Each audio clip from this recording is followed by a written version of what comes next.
Mon mari veut un prénom de blanc pour notre bébé. Ah, mais c'est des quoi, eux? Ah, je sais pas, moi, on va lire l'histoire. Vas-y. Je viens du Moyen-Orient et mon mari est blanc.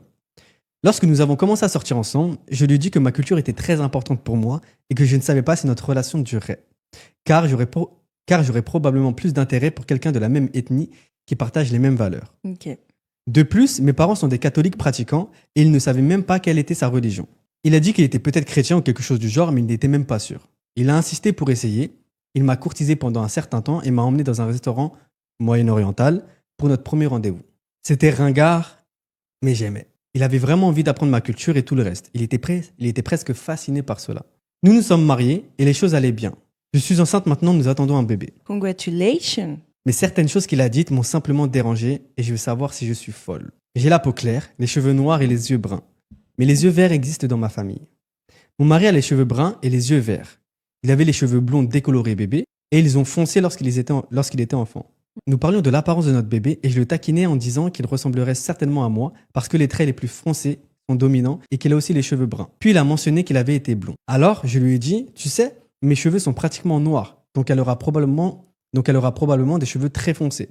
Je pense pas qu'elle aura une face blonde. Il semblait un peu contrarié par rapport à ça parce qu'il voulait que sa fille ait de jolis cheveux blonds. Mais je lui ai dit que c'était bon et qu'elle aurait les yeux verts comme lui. Et là, il a dit non, je suis presque sûr qu'elle va ressembler à l'un de vous. Wow. Ah ouais! Je m'attendais pas à ça. Lui, sans filtre, Non, lui, mais hein. attends, parce que ça se trouve, c'est l'un de vous, l'un de ta famille. Je sais pas, frère, il y a écrit l'un de vous. Ou alors l'un de vous les rebeux. Ah, je sais pas. Je lui ai dit que oui, elle ressemblerait au moins un peu à une arabe. Je ne sais même pas ce que cela voulait dire. Wow. Je voulais pas gâcher l'ambiance, alors j'ai continué la conversation et il semblait contrarié d'une certaine manière. Nous avons commencé à parler des prénoms de bébé et il avait des idées de prénoms vraiment mignonnes. C'était joli.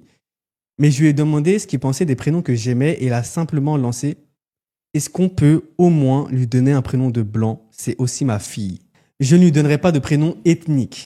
J'ai aussi mentionné des prénoms français. J'aimais beaucoup Sarah par exemple, qui est un prénom arabe et je sais que ma famille aimerait vraiment ça.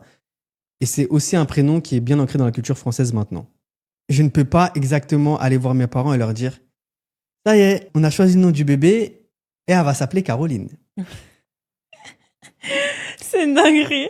De Bah, plus- après, il y en a, mais C'est l'histoire. ouais. Attends, de toute façon, on va parler après. De plus, je veux que son prénom soit lié à ma culture. Sarah ne sonne pas ethnique et il est évidemment facile à prononcer. Elle ne serait pas harcelée à l'école et c'est un prénom qui est bien ancré dans la culture, comme je l'ai dit auparavant. Je pensais que c'était le meilleur des deux mondes. Je serais tellement ouverte à lui donner un deuxième prénom français, celui qu'il veut, mais notre bébé sera 50% moyen-oriental et 50% blanc, européen. Je pense qu'elle devrait avoir un prénom qui est lié aux deux cultures. Il est énervé.